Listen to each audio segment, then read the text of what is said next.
जय हिंद विद्यार्थियों, आप लोगों को कुमार गुप्ता स्टडी सेंटर में स्वागत है।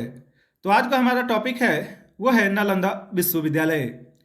इस वीडियो में हम लोग नालंदा विश्वविद्यालय के वैभव और विनाश की दास्तां की संपूर्ण घटनाक्रम को संक्षिप्त अध्ययन करेंगे। अगर आप भी नालंदा विश्वविद्यालय के बारे में जानने के लिए क्यूरियस हो तो इस वीडियो के अंत तक जरूर बने रहना। अगर ये वीडियो आप लोगों को पसंद आता है तो आप लोग इसे लाइक शेयर और सब्सक्राइब जरूर करना और साथ ही साथ बेल आइकन को भी जरूर प्रेस कर देना ताकि मेरा आने वाला अगला वीडियो का नोटिफिकेशन आपको सबसे पहले प्राप्त हो। तो आइए जानते हैं हम लोग नालंदा विश्वविद्यालय के बारे में। चलिए समय में पीछे चलते हैं, एक ऐसी ऐतिहासिक यात्रा पर जो ज्ञान और सभ्यता के एक सचमुच महान साम्राज्य की कहानी है। आज के इस विशेष विश्लेषण में हम प्राचीन भारत की उस भव्य गाथा को जिएंगे जिसने न सिर्फ हमारे देश को बल्कि पूरी दुनिया को शिक्षा का एक बिल्कुल नया अर्थ दिया। जरा कल्पना कीजिए, 5वीं शताब्दी का भारत। सुनहरी सुबह की किरणें विशाल लाल ईंटों से बने मठों पर पड़ रही हैं। हजारों भिक्षु और विद्वान बिल्कुल शांत भाव से चल रहे हैं। पेड़ों के नीचे बैठकर गहरी चर्चाएं हो रही हैं। हवा में मानो ज्ञान की गूंज रची बसी है। सच में ये कोई आम जगह नहीं थी, ये था नालंदा। तो शुरुआत करते हैं हमारे पहले अध्याय से, नालंदा का स्वर्ण युग और कैसे ये एक वैश्विक केंद्र बना। इसकी शुरुआत होती है 5वीं शताब्दी के आसपास। गुप्त साम्राज्य के शासक राजा कुमार गुप्त प्रथम ने बिहार में इसकी नींव रखी थी। और देखिए, ये सिर्फ कोई आम गुरुकुल नहीं था, बल्कि धीरे धीरे ये दुनिया का सबसे पहला महान आवासीय विश्वविद्यालय बन गया। जी हाँ, दुनिया का बिल्कुल पहला रेजिडेंशियल यूनिवर्सिटी। 10,000, सोच कर ही हैरानी होती है ना। 10,000 विद्यार्थी एक ही समय में इस विशाल परिसर में साथ रहते थे और पढ़ते थे। आज के आधुनिक दौर में भी एक ही कैंपस में इतने सारे छात्रों का होना बहुत बड़ी बात मानी जाती है। तो सोचिए, प्राचीन काल में इस जगह का पैमाना कितना भव्य रहा होगा। और बात यहीं खत्म नहीं होती। इन छात्रों को पढ़ाने के लिए पूरे 2,000 शिक्षक यानी आचार्य वहां मौजूद थे। अगर हम थोड़ा गणित लगाएं तो उस जमाने के हिसाब से ये छात्र और शिक्षक का एक बिल्कुल अविश्वसनीय अनुपात है। गुरु और शिष्य एक ही जगह रहते थे और दिन रात बस ज्ञान का आदान प्रदान होता था। और कमाल की बात यह है कि नालंदा सिर्फ भारत तक ही सीमित नहीं था, ये दुनिया भर के लिए एक चुंबक की तरह था। चीन, कोरिया, जापान, तिब्बत और श्रीलंका जैसे कई देशों से लोग यहाँ पढ़ने आते थे। हुएनसांग और इत्सिंग जैसे मशहूर चीनी विद्वानों ने तो यहाँ पढ़ाई भी की। और उनके जो यात्रा वृत्तांत है ना, उन्हीं से आज हमें नालंदा की इस ग्लोबल पहुंच का असली सबूत मिलता है। अब बात करते हैं इस विश्वविद्यालय के दिल की, यानी धर्मगंज। इसका विशाल पुस्तकालय। अक्सर लोगों को लगता है कि यहाँ सिर्फ बौद्ध धर्म की शिक्षा दी जाती थी, लेकिन ऐसा बिल्कुल नहीं है। गणित, खगोल विज्ञान, आयुर्वेद, चिकित्सा, दर्शन शास्त्र, व्याकरण, राजनीति और यहाँ तक कि तर्कशास्त्र, इन सभी गहन विषयों की पढ़ाई होती थी। प्राचीन काल में एक ही छत के नीचे इतने सारे वैज्ञानिक और दार्शनिक विषयों का पढ़ाया जाना सच में हैरान कर देने वाला है।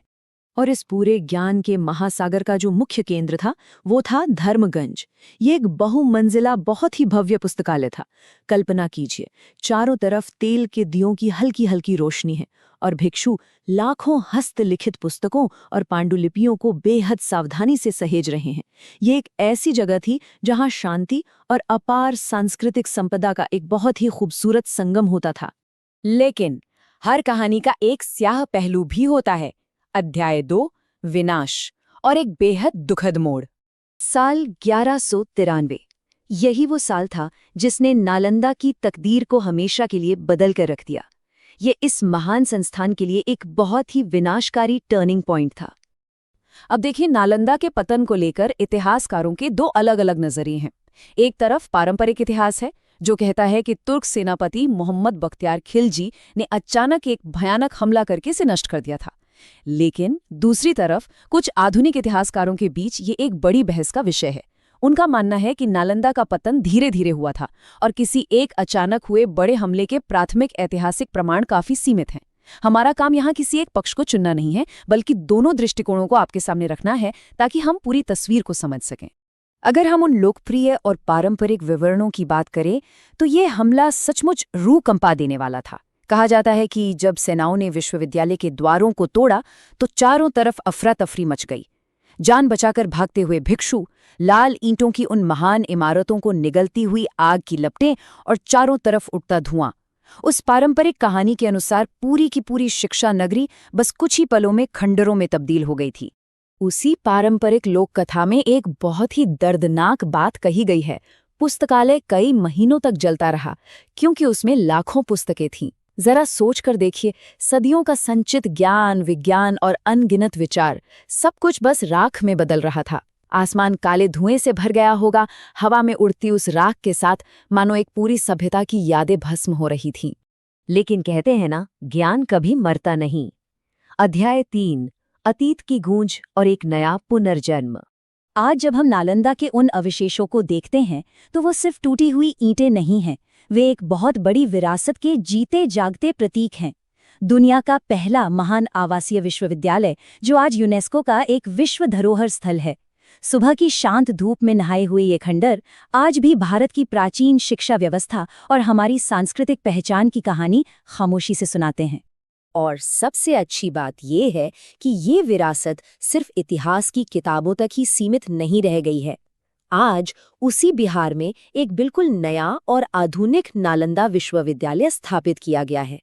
ये उस प्राचीन ज्ञान परंपरा में फिर से जान फूंकने और उसी पुराने गौरव को वापस लाने का एक शानदार प्रयास है, जो ये साबित करता है कि विचारों को कभी भी पूरी तरह से मिटाया नहीं जा सकता। नालंदा ज्ञान और सभ्यता का एक शाश्वत प्रतीक। भले ही इसका विनाश हमारे इतिहास की सबसे बड़ी सांस्कृतिक क्षतियों में गिना जाता हो, लेकिन इसकी आत्मा, इसका जो मूल सार है ना, वो अजर अमर है और आज भी पूरी दुनिया को प्रेरित करता है। तो चलते चलते एक सवाल मैं आपके विचारों के लिए छोड़ना चाहूंगा। आधुनिक नालंदा विश्वविद्यालय का यह जो पुनर्जन्म हुआ है, वो इस अमर प्राचीन विरासत की मशाल को किस तरह से आगे ले जा सकता है? क्या वो स्वर्णिम युग कभी वापस लौट पाएगा? इस विश्लेषण में हमने जो कुछ भी देखा उस पर जरूर विचार कीजिएगा और हाँ, ज्ञान की इस खोज को हमेशा ऐसे ही जारी रखिएगा।